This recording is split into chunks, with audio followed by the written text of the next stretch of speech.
Have you ever been with a toxic person and they end up flipping it around on you? Like they end up telling you that you're the narcissist. Like you're talking to your husband one day after he just got caught cheating, and you're calling him out and you're saying, "I can't believe you're such a narcissist." And then a week later, you're the one that's getting berated, saying that you're the narcissist, you're the toxic one. Have you had that happen? So many times we see this happen when someone brings up to the other person, like, "I think you're a narcissist," and then it flips it around. It gets switched back on them. It gets projected onto them that you're the toxic one. Then you get stuck in the cognitive dissonance, which we talked about earlier today. And you get stuck in this limbo land of not knowing. You might deal with the reactive abuse, and then they're pointing out pieces of the reactive abuse of like, "See, you're abusive. You're the toxic one." And it makes you super confused. What's actually going on with this? Like, why is this actually here? When we talk about narcissistic personality disorder, NPD, how it's diagnosed and how it gets to the place of saying like, "Hey, this person has NPD." We don't diagnose on this channel. I don't diagnose clients or anything like that, but we go through the traits. We go through the things of the 9 characteristics of narcissistic personality disorder, and we see, hey, does it match up? Does it look that way? Why when they're at that place and you're like, this person is like pretty close to being a narcissist, if not full-blown narcissist, like why do they switch it around and try to make you look like the narcissist? Well, we have to understand a little bit of the driver about what's going underneath narcissistic personality disorder. One of the biggest driver is this aspect of shame avoidance.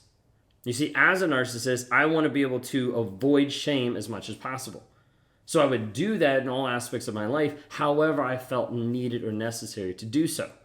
So when my wife was saying something to me, I didn't want to be able to feel that shame, that blame, that accountability in that moment, so I wanted to put it back on her.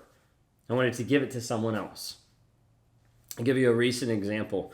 It wasn't too long ago, I made a call where I was like, "Hey, you guys are coming in town, feel free to be able to stay here." And we got to the place where we were like, wait a second, like we have a conflict of plans. And I was like, oh, I completely forgot about that. And I realized either my wife was going to have to tell someone plans to change, or I was going to have to tell someone plans to change. In that moment, I didn't want to do it. Why? Because I didn't want to deal with the shame of just saying one thing to that person and then having to go back and say a completely different thing. So as a result, there's a piece of this shame that feels like, man, I don't actually want to own up with this. I don't actually want to say this is what's going on. And so I had to be able to take a moment and go back. I made it kind of like a funny thing, and I was like, hey, this is a non-narcissistic thing to do, but just the thing that I just told you, hey, we might have to change that because of X, Y, and Z.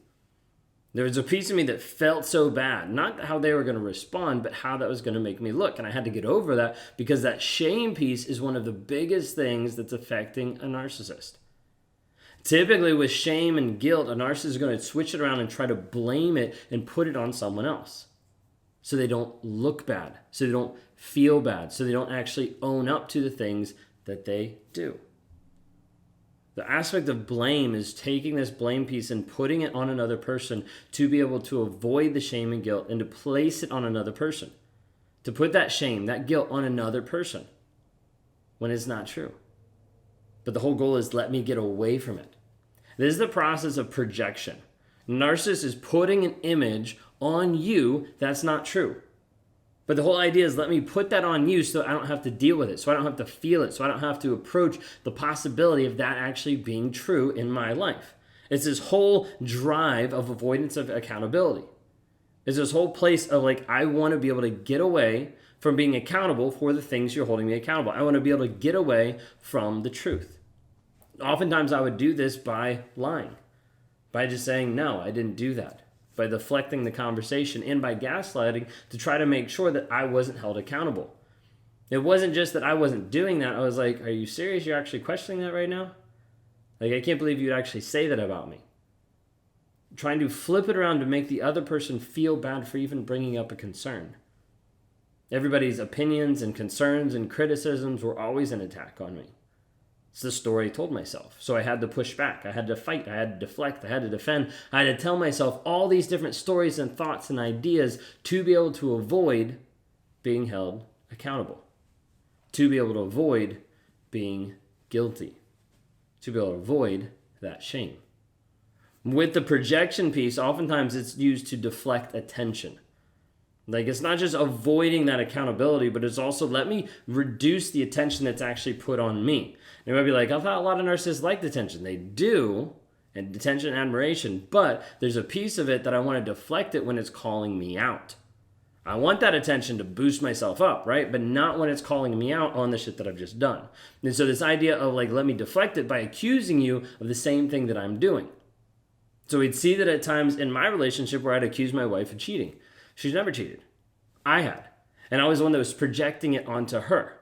There's a piece of like, well, I want her to cheat because then I can leave. Then I can break up and I won't look bad. I want her to cheat because then it justifies that I'm already cheating. Like, I want this to happen, and it doesn't really matter the aspect of it. I just was like, you're the one doing it, because I wanted to avoid that possibility of it looking like I was doing it. So narcissists will accuse you of what they're already doing. And oftentimes it's easy to see, like, this is what they're doing to you, and they're going to take it and they're going to place it on you.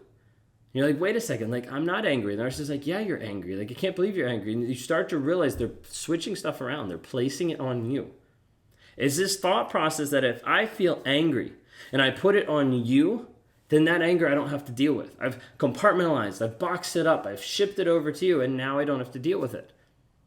What a narcissist doesn't realize, it's still there. It's just hidden. It's just boxed up a different way. Well, what happens when you get to the place when you confront the narcissist that they're a narcissist? When you know of what you actually know, when you know that they're a toxic person and you get out and you tell them that they're a narcissist, don't be surprised when they flip it back on you. You see, a lot of times a narcissist will take what you say, will learn from it, will change, develop different pieces of it, and flip it back and put it on you. And all of a sudden you're sitting there being called that you're the narcissist, that you're the toxic one, that you're the abusive one, and that they don't feel emotionally safe around you, and you're just left being like, that's what I just said. Because you start to realize that you're in a relationship with another person that doesn't care and also doesn't hear you. Not that they're incapable of hearing, but they choose not to acknowledge your thoughts, your feelings, and your emotions. And this makes it hard to be able to have any type of working relationship with a narcissist. Narcissists will educate themselves, they'll deflect, and then they'll run away from the conversation. I would say don't tell a narcissist that they're a narcissist. People are like, well, why? Why would you not do that? Because if they're unwilling to work on aspects of themselves, they won't work on aspects of NPD. If they're unwilling to actually work on the lying piece, then they're not ever going to get to the place that they admit that they're entitled, grandiose, have no empathy, and don't really care about people, and they're narcissists. Like, they're not going to work through that. It's like, work on the small things. If you want to confront the small things, confront the small things. But how they handle the small things shows you how they handle the big things. This is proved time and time again. Sometimes people come to the table and they're like, how do I work on my alcoholic narcissist? I'm like, fix the alcohol. Because until you fix that, there's no way you can even touch narcissism. And then you have to touch honesty. Then you have to touch vulnerability. Then you have to touch consistent change. Then we can talk about narcissism. Like, it's not going to happen. Unless they're willing to work on those small pieces, they're never going to be able to willing to work on the big pieces and the stuff that you have to do. So what do? When you're stuck in this aspect, when they're projecting it back on you, and they're making you feel like you're a narcissist, first thing you do is you need to self-reflect. You need to start looking and questioning, like, what is actually going on? Did this really happen? What's actually real? And you're going to journal this out. You're going to write down the things that have happened, what's actually going to go on. You're going to put down your thoughts, your feelings, your emotions, so you can actually see, wait a second, this actually happened. They're telling me that I did this, but I didn't. They're telling me that this happened and it didn't actually happen. Like, let me actually make sure. You need to be able to get advice from other people, because other people are going to come alongside and be like, hey, like, that's not true. Like, you don't act like that. This isn't something that you do. Like, it's okay.